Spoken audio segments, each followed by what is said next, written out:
All right, everybody. It is Tuesday, January 7th, 2025, and we are here to discuss this week in cybersecurity. Yes, and this week we have a new member for our conversations. His name is Tom Albert. Take it away, Tom. Hey, thanks, guys. Appreciate the opportunity to be here today. You guys have a good new year? Living the dream. Awesome. Well, I look forward to being on and certainly have been excited to see your most recent content. So let's dig in and talk about the world of cyber and all things tech. We can even get into, oh boy, I was mentioning to Dan that we could get into space. We can get into all kinds of deep tech. So let's do it. Ooh, deep tech. That sounds really What is deep. deep tech for the people that don't know? It's the more advanced side of things. So you could fit like AI in deep tech. You could say, let's just say like molecular tech or biological tech or even like space tech. That's all. It all kind of fits into deep tech, AI, cyber, and those things. So if you guys study I guess the craft of futurism, it's a lot of the tech that drives the future. Um, Mm, yeah. gotcha. Thanks for that, Tom. Sure. What do we have here, Albert? Well, we're paying tribute to the fallen. Oh These boy. are cybersecurity tools that have proven to not hold their muster. And we can go through a few of these, and I'm sure that with Tom's expertise, he can help, you know, bolster the conversation with us together. Uh, First of all, is multi-factor authentication and legacy. Okay, and this is the cause of death. They say is compromised by sophisticated phishing, man in the middle. Oh, I am shocked. Man in the middle, SIM swapping, and MFA prompt bombing attacks. And if you haven't experienced any one of those, you're just not living. Well, I just there's a setting on Verizon now where you can lock your SIM. Have you seen that? No. Yeah, so like if you go into your account settings, like on the Verizon dashboard, like to pay your bill, they also have there's there's two things you can do. You can lock your SIM and you can create a PIN for your SIM. So that if you wanted to swap a SIM, you would need the PIN.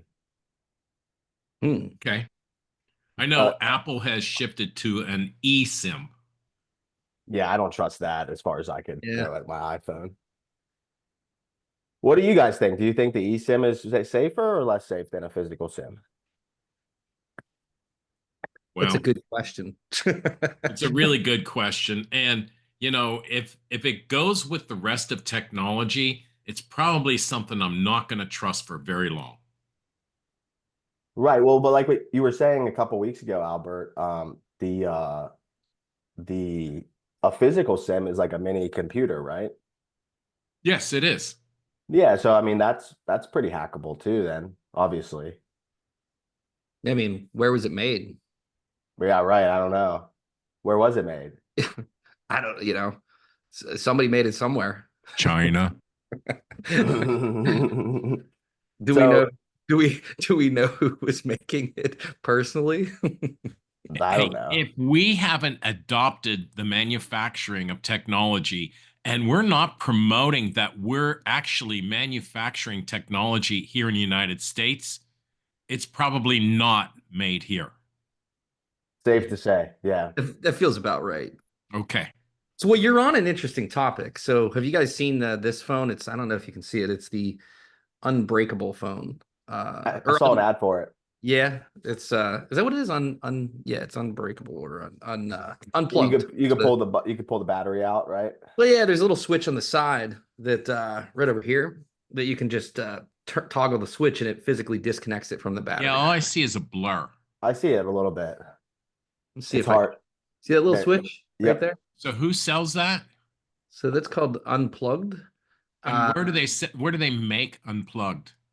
what's interesting is Eric Prince, who founded Blackwater, created this. and they're selling it. They've got all kinds of security devices on it. So I obviously got one to do some research on it. I don't know where the chips are made, Albert. That's a good question for. Well, even if you assemble the printed circuit cards, Yeah. where is that built? Where do they assemble the case? There's Yes. only a few circuit board makers in the world, right? Yeah. No. Box. Well, what do you mean like TSMC? Qualcomm. Yeah. Qualcomm Broadcom. makes they make like the mostly all the chips, right? Yeah, I'm just trying to find the box. Communication chips, yes. Might be able to look Yeah, Networking no, stuff that like that. phone is great though. I mean, some of the other features it has, like pretty. I know the settings, it has a lot of settings. So like if you do download Facebook, Facebook can't track your cookies and things of that nature. And being obviously being able to pull your battery out, right? Like somebody couldn't tap into your phone when it's off, stuff like that, right? So even if the chips are wherever, Yeah, you can't turn an iPhone off. yeah. Yeah. Look at this. Okay, so where is the unplugged phone manufactured?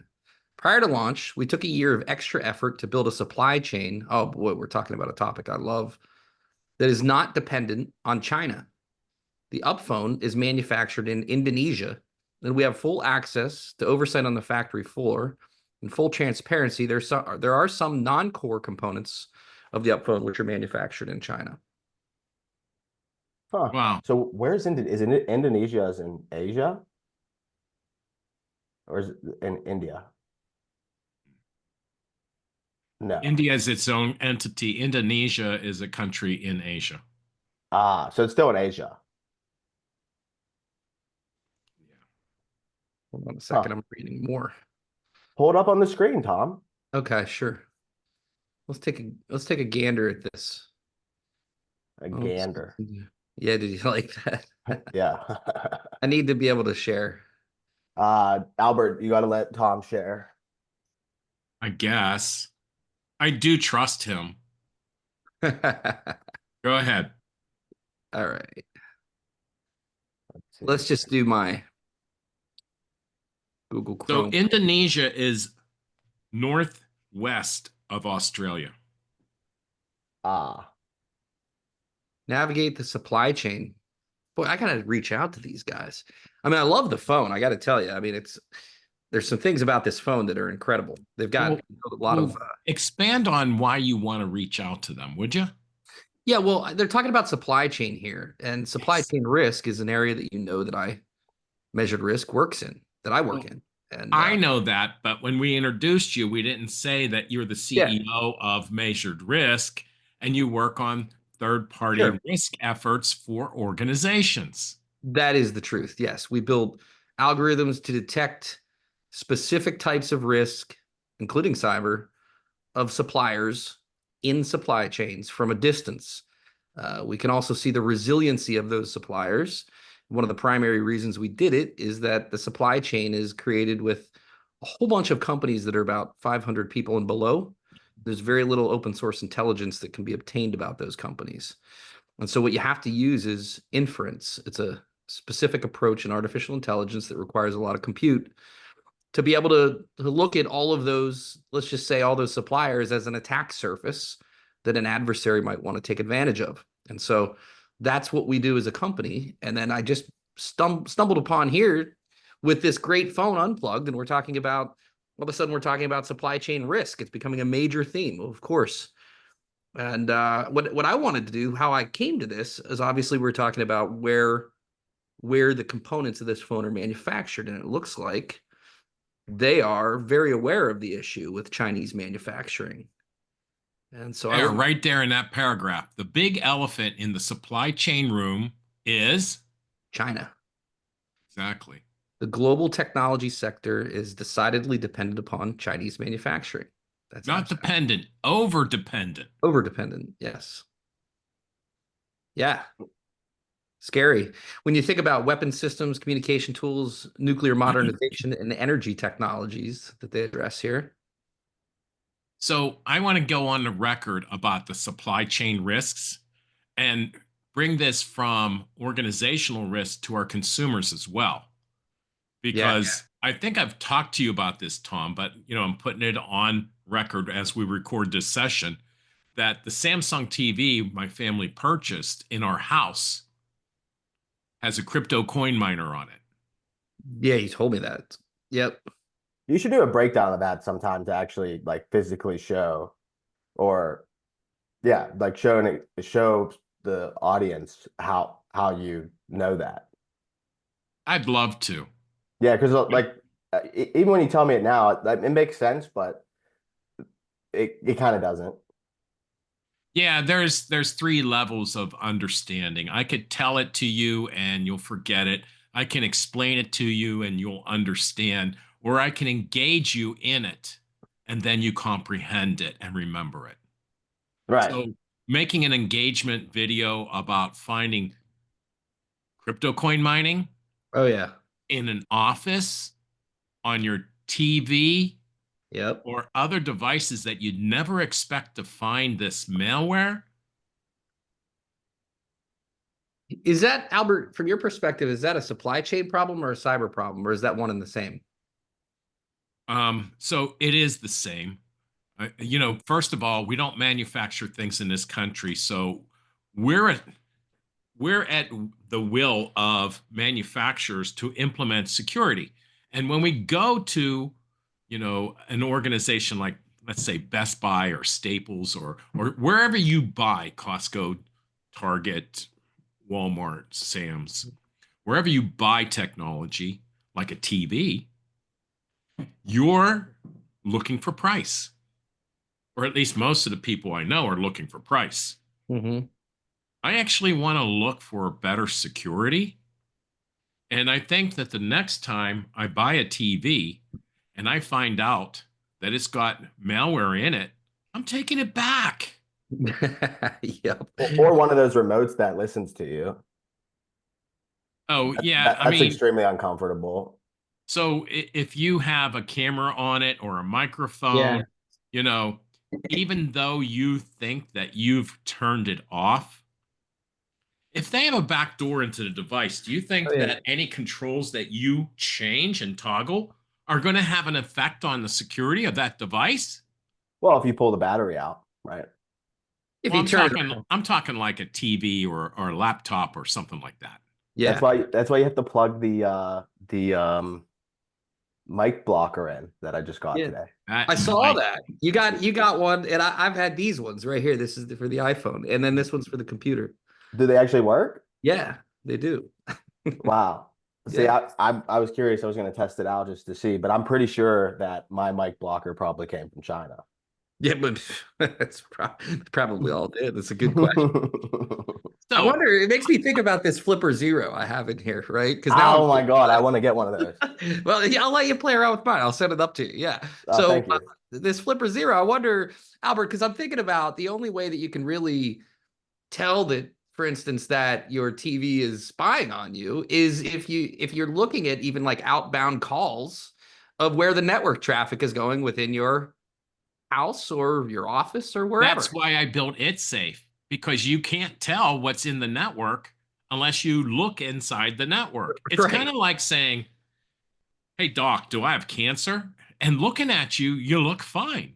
Yeah. But until you do an exploration of maybe blood type or x-rays or something else that is not a physical appearance, that's the only way you can determine effectively that you have something like cancer or a back door from attackers.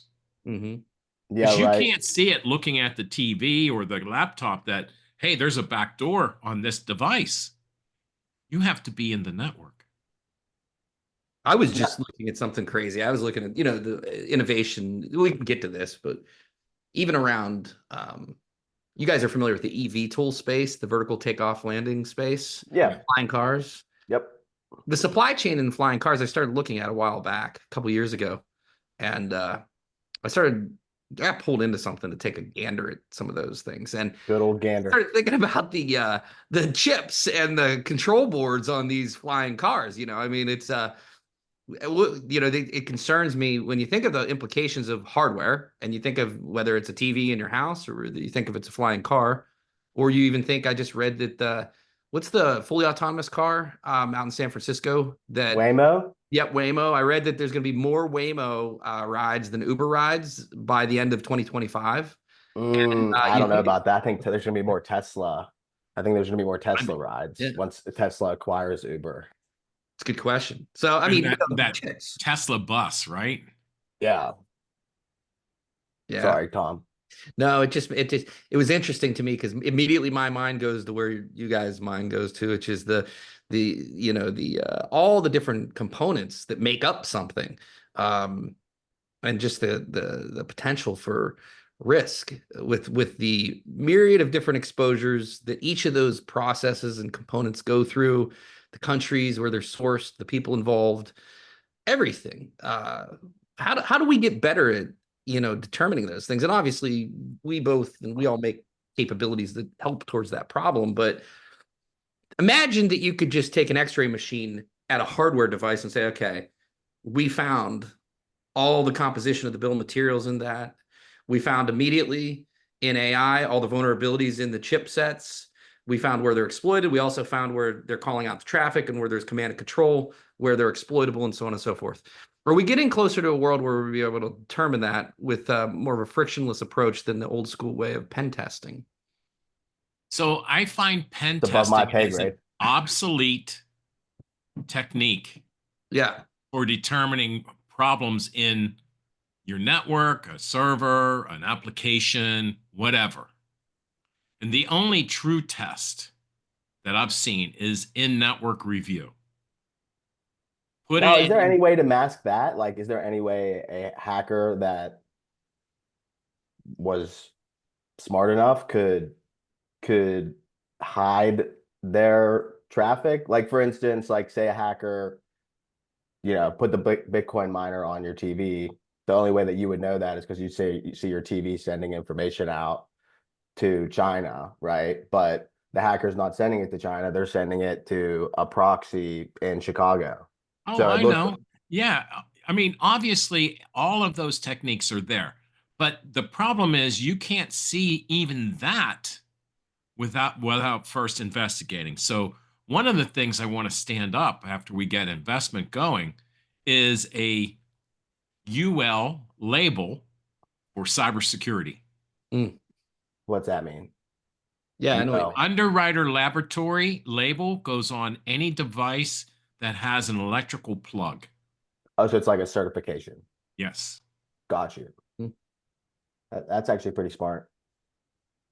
That reminds me of years ago, there was a debate. I mean, this is going back like, I don't know. I made a comment on one of the social medias about the use of seatbelts and the fact that seatbelts, automobiles used to not have the requirement for seatbelts or specific or even airbags, right? And and they had to make it through crash tests and be certified. And I said something similar about cybersecurity, and boy, did I spin up an entire bunch of people that were like, "Hey, that's crazy! You're prohibiting innovation, and then you're going to get a bunch of compliance involvement, and the compliance isn't security." And This is about requiring seatbelts. well, no, talking about compliance, right? So Ah, a manufacturer has to be compliant. But when you think about certain standards and rigors like ISO and NIST and so on and so forth, I mean, they do exist for a reason. CMMC. Yeah, yeah, they do exist for a reason. They're not perfect. I mean, we could talk about CMMC all day long, but point being Sure. is that what's CMCC for those that don't know? cybersecurity, Cybersecurity Maturity Model Certification. yeah, it's for subcontractors and contractors of the government, and it's been recently put out as a requirement. And it's basically the requirements are that the organization does a duty of care for cybersecurity protections if they're a contractor or a subcontractor to the government, and that Got you. historically has been a challenge because you have multi tiers within a supply chain. Specifically, even if you look at, let's say you're building out aircraft, or you're involved in the build out of an aircraft and you're a prime contractor. Well, you might have just thousands of different suppliers, but at the same time you have subcontractors and all these different parties that are associated, and Right. so each one of those represents a potential vulnerability. And so Yeah. the cybersecurity maturity methodology or approach that the government has now mandated. So that's what it is. Yeah, that's very similar to like anti-money laundering, anti-terrorism, and finance. Yeah. Did that stop terrorism? No, I don't think we'll ever do that, but I definitely do think that, controlling the money I'm not flows. opposed to it. Yeah, I think controlling the money flows definitely helps, but I also do think that just like any other regulation, it provides another tool for political opponents to utilize to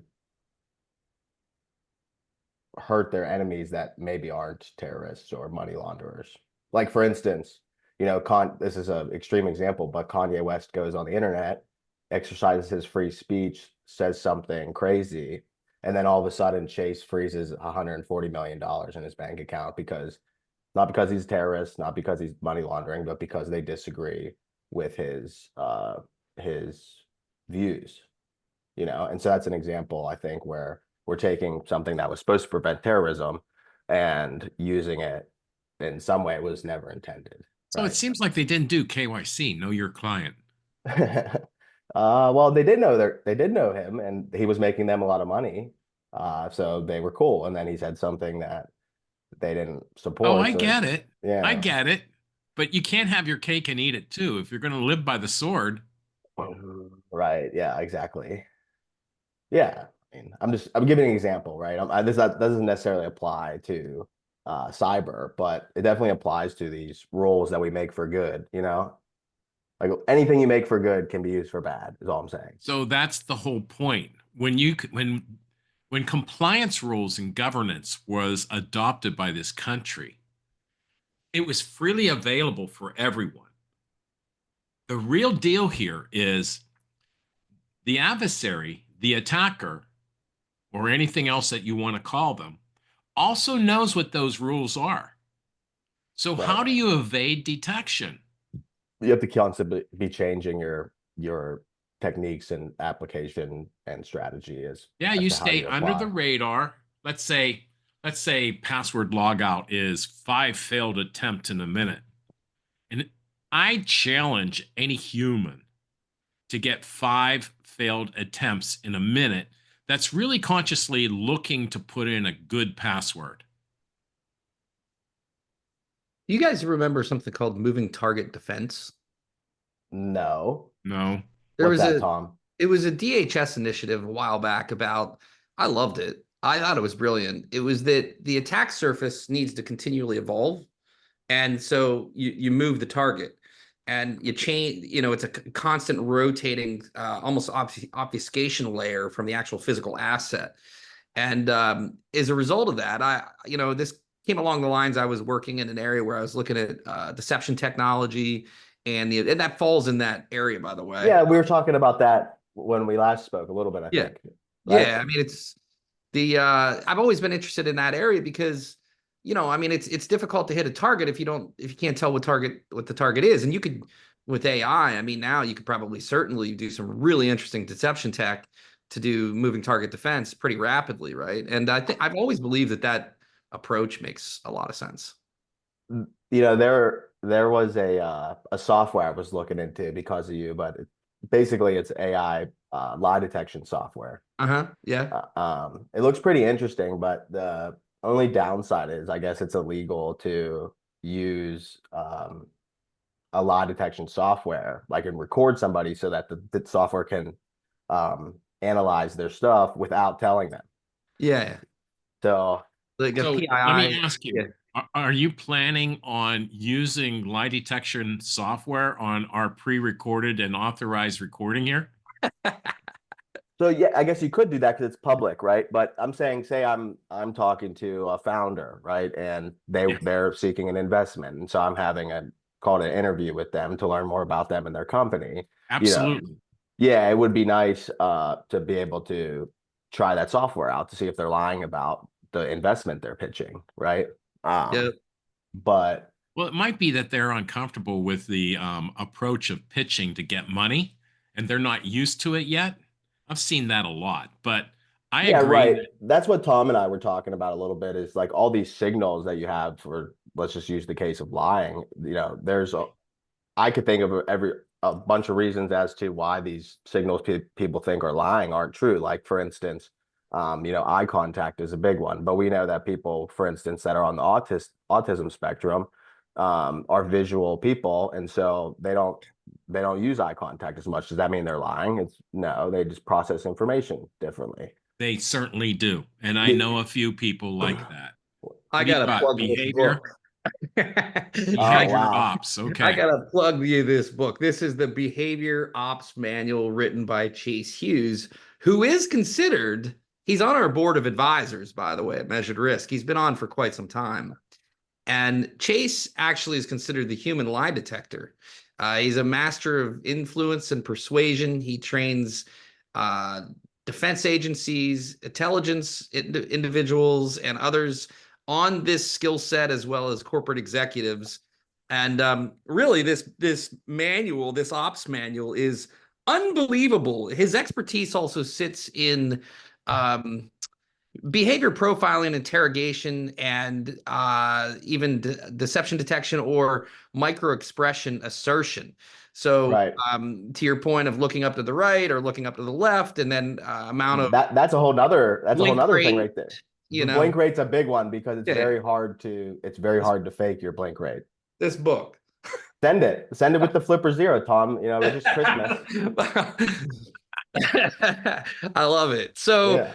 boy, we've covered a lot already today. But I was going to say that what led us into that conversation, Dan, is we were talking about the potential of, I've had some experience in pitching different agencies on a tech approach and architecture that I came up with, which is around trying to help the suicide issue within the veteran community.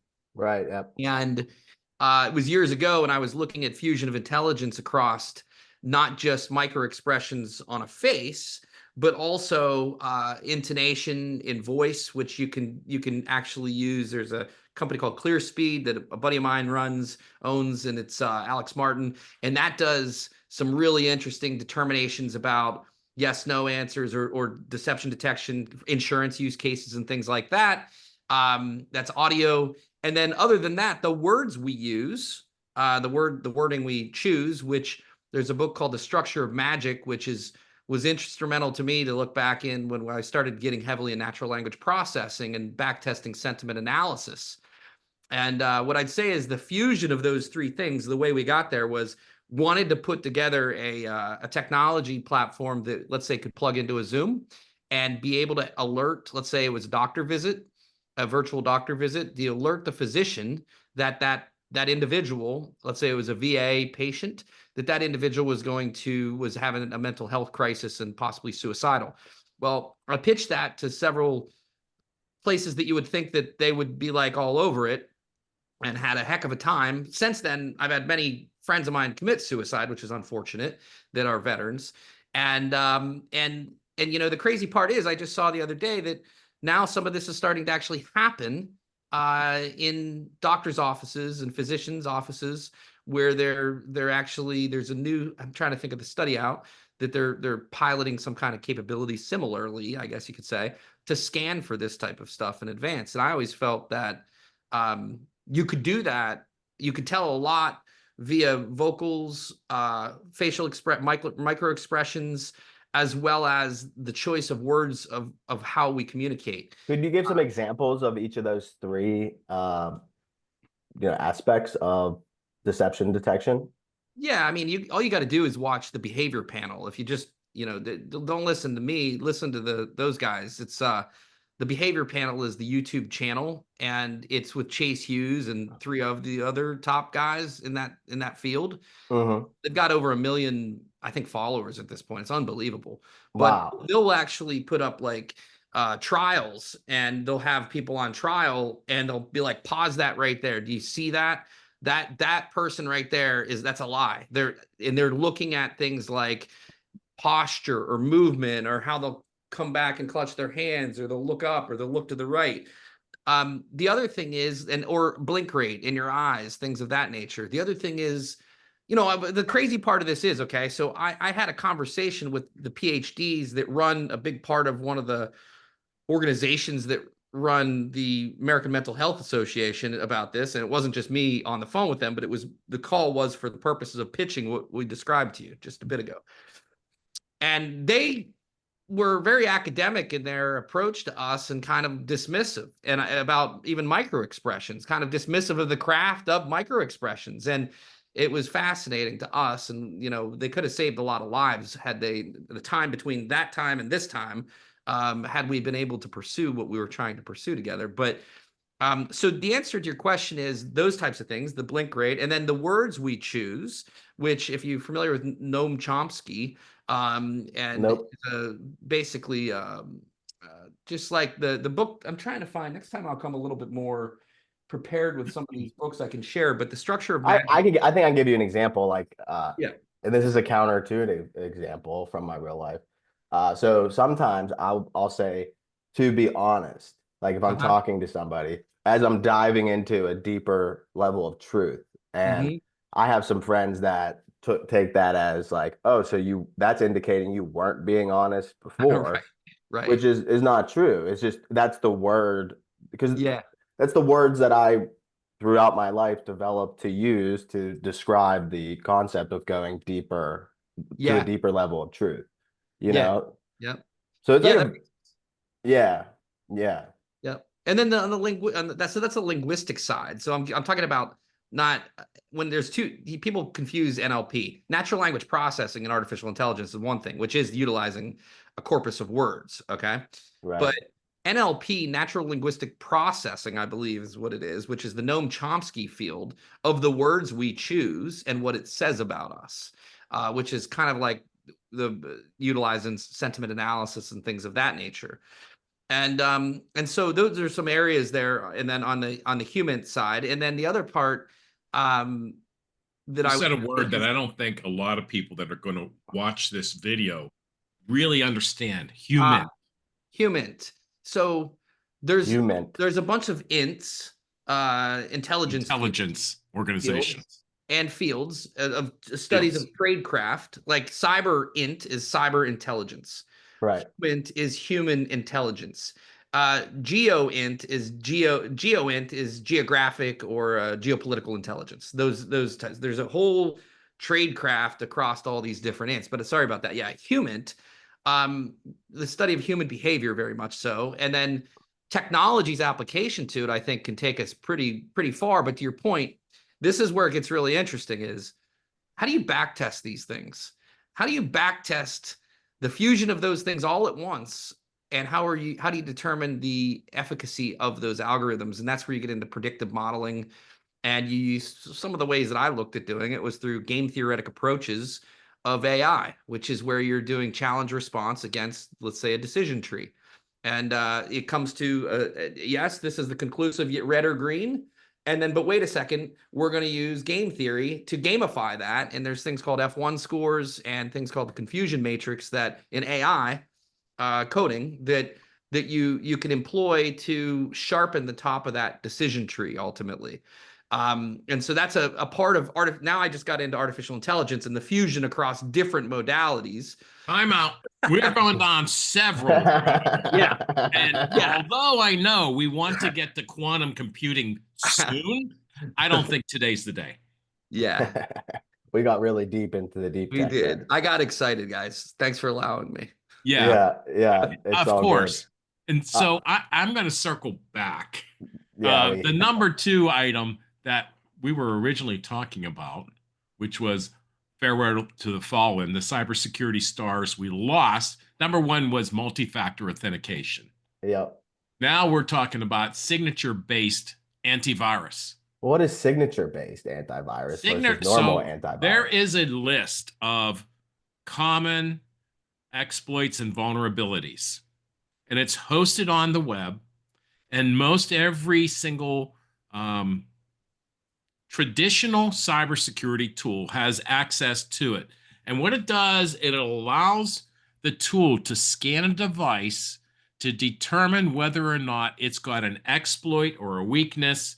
And it also tells the tool how to find it. The Mm. problem I have with this type of approach is, first of all, it's flawed. It's part of the flawed trust model. Because as a zero trust professional, I don't trust it. Second of all, if I'm testing a device that has been hacked, or should I say hashtag hacked? Oh, and by the way, Tom is one of my co-authors in hashtag hack 2, which is an Right. international bestseller in less than 12 hours. Anyway, if I'm asking a device that's been compromised, whether it has CVE 4200 for this year, I don't expect it to tell me. Mm-hmm. Because, first of all, the exploit is gone. Once the exploit is initiated, they modify the system and give themselves a backdoor and delete the exploit. And there's no, this is another example where blockchain would be useful, I think, right? Because if you could see all the like in a Word doc, the track changes, right? You'd be able to see that. Is there no way to do that with a computer? Well, traditional computers, like in your office or at a business, don't necessarily have that because it's a high level of overhead. All right. Yeah, To right. be able to manage all actual updates, reads, writes, and everything else that's going on in the system. Once you start tracking everything, you have no resource left over to actually do real work. So if I ask a machine that's already been infected and the software's been changed so that it will not show you the Right. attacker already inside, how do you find that? Yep. And That that's that exactly what ItSafe's designed to do. that's right. Oh, because you would see it in the network traffic. Yeah. Yes, Right. Yep. you Yeah, can't that's that. trust the device. I don't So it trust the saves like device. it saves like a security camera for the vault of your computer, essentially. Well, it's think of it this way. If I'll give a little different feel to it. If an attacker comes into your system and breaches your system, and it gets down to the root, it's called a rootkit or ring zero, ultimately, which means down at the brains, like the core on the OSI model, the stack, it's at the low, it's far below the application layer. The application, the brain has already been infected, so the brain doesn't know what to look for. And the other part of that I would say about this is that if you notice, overwhelmed by polymorphic malware. What is polymorphic malware? That is malware that changes, just Changes. like I told you, the deception technology that can change its attack surface. Hmm. Polymorphic means, in this case, that the malware that the attacker is employing can change its skin like a chameleon. It looks totally different and it won't be Wow.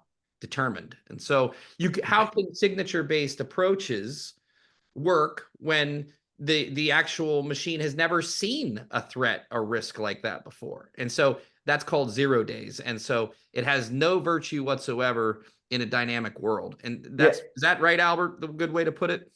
That's a really good way, and I'm glad that you described it as you did because it makes it more prominent that other people understand. Um, So the a zero situation day is is, sorry. if you're infected, you don't know. You Yeah. have to be observed by someone else.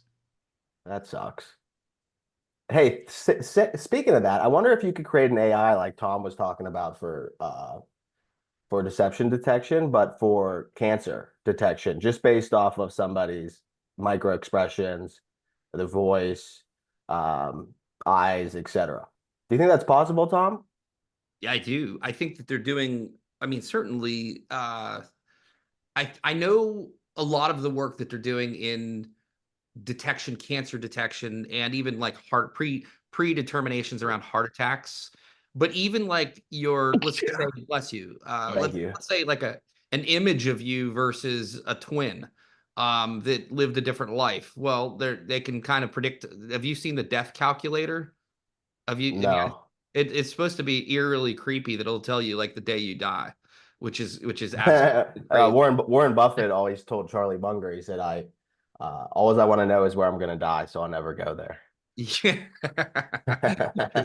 That's funny. Makes sense. But yeah, no, I've seen the models with the death calculators, and Yeah. I think it was Gary Brecka. He's a health guru, like Uh-huh. very very contrarian to the Western medicine. But yeah, he worked for insurance for like 30 years, and he talks a lot about how they can get pretty accurate with that, and how some of the things that he offers can help change that, I guess, Yeah, I think from like your it, biomarkers and things like yeah, that. biomarkers. I mean, they've been doing like I have on my phone one of those detectors like to check a mole. It uses AI and it'll tell you whether it has a high risk of cancer, that mole, right? Or Well, I've never had a mole, so I guess I'm good, right? yeah, well, any kind of like any kind of sunspot, anything on your arm, it'll tell you whether that you should have that checked out or not. And you think about they've been doing that for quite a while. That's just computer vision and anomaly detection that they would probably be doing to look at the outlier detection of the trained data set. But to your Wow. question, I think the answer is yeah. I think we'll get closer to being able to assert a whole lot of things via voice, via words, via micro expressions, via we already do. I mean, look at gait. Look at the gate. Your phone has what 600 sensors, and it can tell who you are. Your biometric footprint of who you are, your pattern of life is absolutely. I mean, there's already a fingerprint as to who you are as a person Right. in your phone. So Yeah, that's very scary too. So we're running out of time here. I do have one last tangent to go down if you guys don't mind, but I just forgot what it was. It was about the cancer. So I think this is a great synergy here between Albert with the law of attraction and what we were talking about with detection, et cetera. And I stay weary of a lot of these things because if you are listening to this computer that's telling you like, oh, you are this or that or the other thing or this person's that, then our brain can trick ourselves into like believing that and then manifesting that within our bodies or within our perception, within what we hear and see and what we feel. And so I guess my question to you guys is like, how far do you let these computers, mm, predict? Are they predicting or are they prophesizing? Right? mm, Like the same with, I said this to you, Tom, on our last talk yeah. with 1984. Did 1984 predict or did it prophesize? Mm-hmm. So what do you Well, guys think about that? I'll. Do you want to go first, Albert? I got a whole I'm thought going to process. take a pass. Go ahead. Okay, so one of the things that I was interested in is psychological reframing using technology to get people from a state of depression to a state of happiness. Because we all depend upon these devices so greatly, what if this device was used in a way that was not nefarious in terms of hacking, where people are giving away things to you, but actually made you feel better in life about certain things that as you go through your day.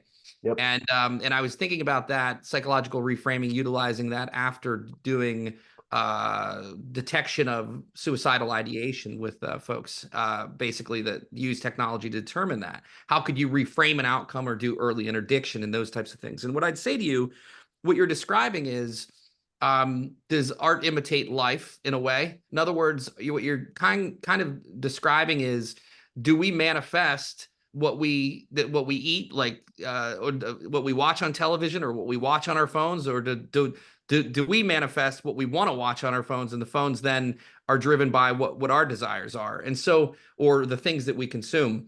And it's very much a good question when you look at the way the world is going with robotics and AI assisted interfaces. I mean, I can tell you that human choice is always going to be imperative, but if you even just look at the youth of today and the desire that they have around their phones and the addictions that they have, and schools are now stopping that, right? Well, I mean, We hope having so. kids myself, knowing that kids can spend a countless amount of time on the phone and they become addicted to these devices, well, then you start to get into the concerns about what you just described, because then it's also, well, who's leading who, where, and what applications, and who are are the developers of an application that make a game leading my kid's future, right? Or is it that's what you're describing, I believe.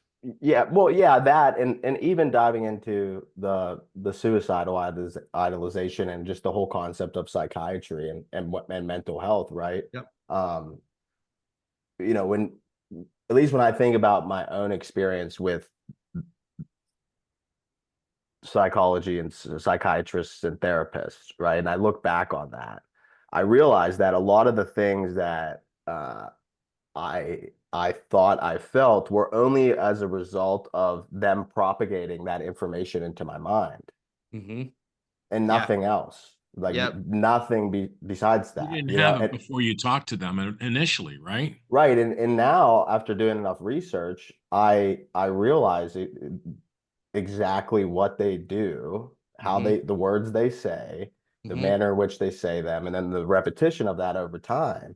I mean, you could take like you could take most healthy humans and essentially I don't want to say brainwash, but convince them that they have something that they don't. And then through that repetition of them seeing their therapist every month, they're getting that information pounded into their brain. And then they start to believe that. And then they start to tell other people and they add it to their identity. They say, "Oh, Yeah. I have anxiety." And so Yeah. now, since they're telling other people they have anxiety, they're telling themselves, then they start to attract more things that make them anxious. They start Yep. to attract anxious people, and they start to find more things that make them anxious because of their reticular activating system in their brain. They Uh-huh. find what they look for. Absolutely.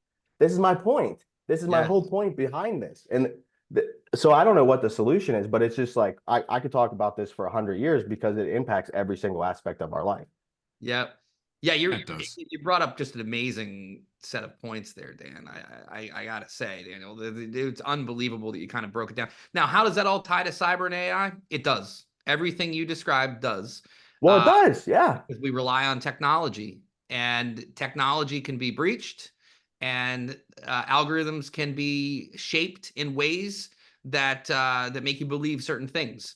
And so it ties completely together to it. Psychology is actually one of the fastest growing fields that applies into artificial intelligence, by the way. Well, who created the artificial intelligence? Correct. Yep. Humans. Yep. So the artificial intelligence is made in our image. That's right. So psychology is part of Yes. artificial intelligence, part of cybersecurity. It's part of all of this. Really is. Yeah. Yeah.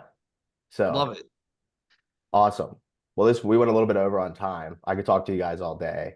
Um, I will drop you guys the uh clips later today, Cool. and you can share them however you would like. And feel free to give us feedback, right? And I think that's it. It's great seeing you guys today. Thank you. It's been a pleasure. Thank This you. was awesome. Thanks, Thank you, everyone. Tom. This is a great first session with all of us. Yeah. Ciao. Ciao. Bye.